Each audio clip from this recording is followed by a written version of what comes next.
In this lesson, we're going to focus on tectonic hazards. So we've learnt about the different types of hazards. In the hazards unit, we're going to focus on tectonic and climatic, and we're now going to start with the tectonic side of things. So what I've drawn here is a cross-section of the Earth. So we're going to start by dissecting the Earth and looking at the Earth's interior structure. So this is like a slice through the Earth in half. So imagine like an apple, slice in half, you get a cross-section of that apple. Now we're going to label a few things. First of all, I'm going to label this layer, that one, this as well, and also a few other sections as well.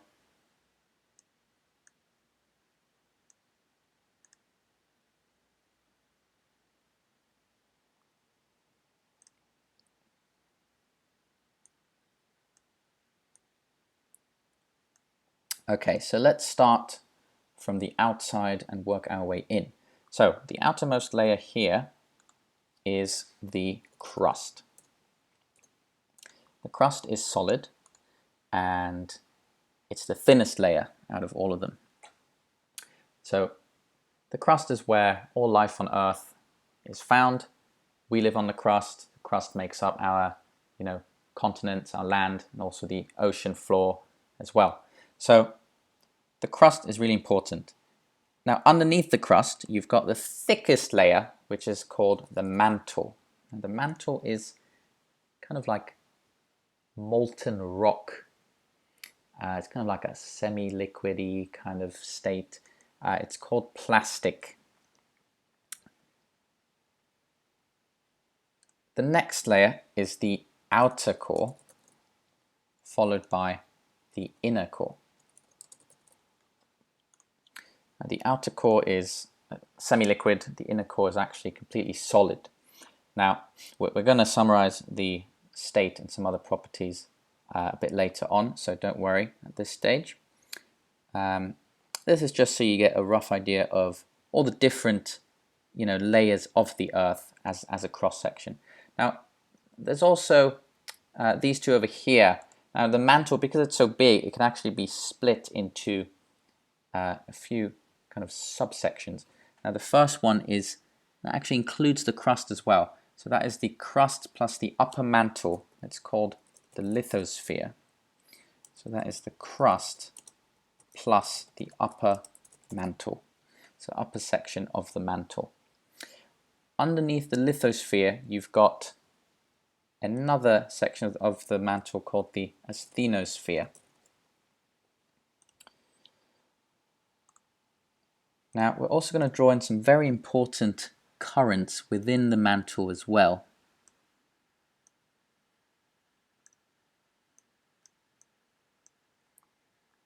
Whoops.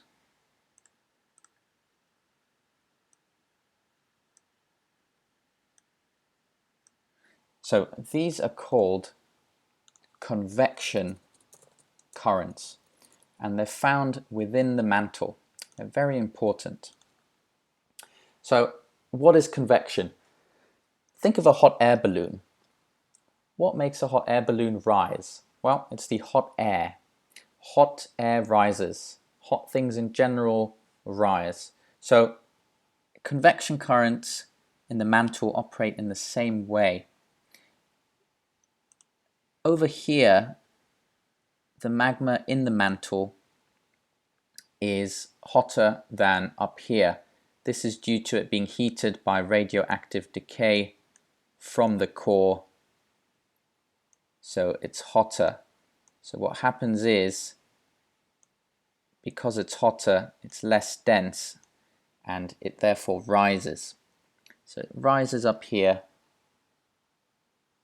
and then it cools once it kind of reaches this area just underneath the crust. Once it cools, it then sinks back down and this sort of cycle repeats. So it rises over here where the arrow's going up, and then cools and then sinks back down, gets heated up again, rises again, and this is what forms your convection currents. These are very important for movement of plates. Now, plates is something we'll look at a bit later on, but plates are basically sections of the Earth's crust, and they float on the mantle and they move around, and the main thing causing them to move around are these convection currents. So remember, convection is when you have hotter, less dense material rising, then cools, falls back down. You get this sort of conveyor belt. So what I've got here is just another kind of fancier 3D version of the diagram I just drew. So you've got the Earth, slice it in half, you get a cross section, and then this is like a slice out of that, like a pizza slice or a slice of pie, and we've got all the different layers there. And they've also put whether it's solid or liquid as well, and the average sort of depth there as well in kilometers. Now, there's two types of crust you might have noticed here, oceanic and continental crust. We're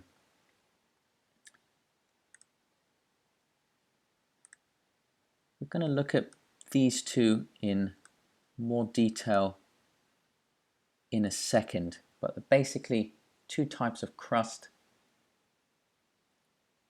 and you do need to know some of the characteristics between them. So more on that in a second. I just want to quickly go through this table here as well. This just summarizes the Earth's interior properties. Don't worry, you don't need to know the exact numbers of things like pressure or density. It's just the overall trend is always good to know. So, for example, depth increases as you go down from crust into the core. Density also increases.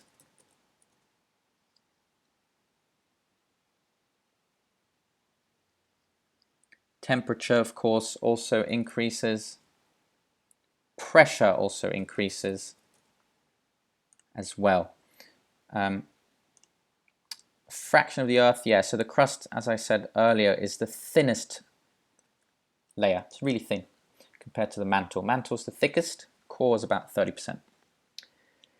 The state, so the crust is broken rock, which is solid. It's solid. The mantle is plastic, which is basically molten rock. Molten rock. It's known as plastic. Now the core is split into the inner core and outer core, remember. So semi-liquid, it says there, that is correct for the outer core, which is indeed semi-liquid, but the inner core is solid. The inner core is solid. So you've got a lot of radioactive decay from uranium in the core, which generates the heat for these convection currents. Now, if you do chemistry, you might be familiar with these symbols here. So this is looking at the chemical composition of the Earth's layers. Fe and Ni, so that's iron and nickel. Iron and nickel, these are elements and compounds. So iron and nickel, quite common in the core along with uranium. Let's move to the crust. Si is silicon and SiO2 is silicon dioxide. So silicon is a very abundant element in the Earth's crust and also the mantle as well. Of course, the crust is a mix of other things as well, other minerals and elements, but silicon is very common in the crust as well as the mantle. Now, in the mantle, the Si is with 4 oxygens, so that is actually called silicate or silicate. And then it forms these compounds of iron and magnesium as well. So like your iron silicates, magnesium silicates in the mantle.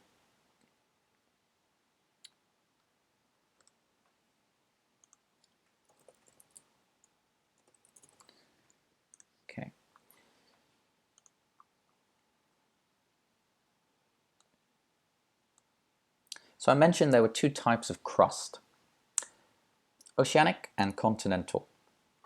And you do need to know some differences between them and the characteristics of each one. So they're kind of opposites. So continental crust is less dense, it's thicker, and it forms our continents or land masses. Whereas oceanic crust is more dense, it's heavier, it's thinner, and it's beneath the ocean. We can also add to this that oceanic crust is actually newer in age. Whoops. Newer in age. And continental crust is older in age. We'll see why that is a bit later on when we look at plate margins.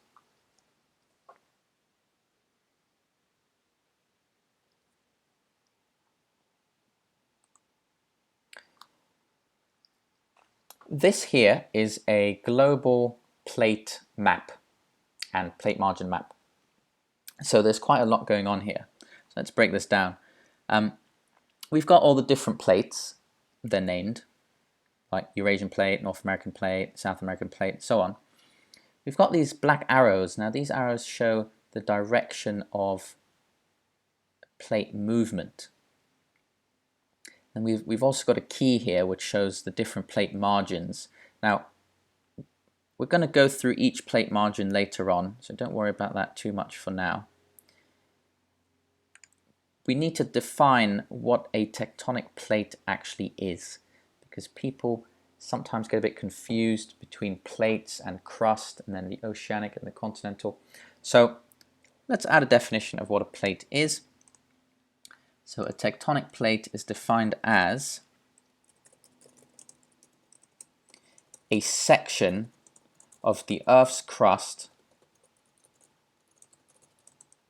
floating on the mantle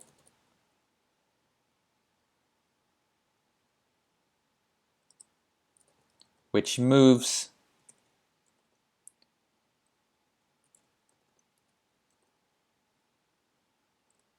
slowly over time due to convection currents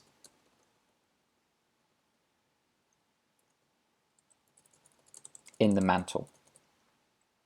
So a plate can be made up of both oceanic and continental crust. So for example,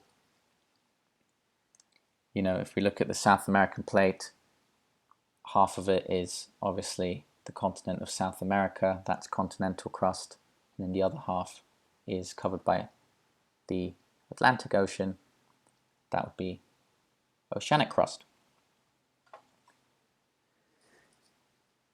So, a plate in tectonics is a section of the Earth's crust.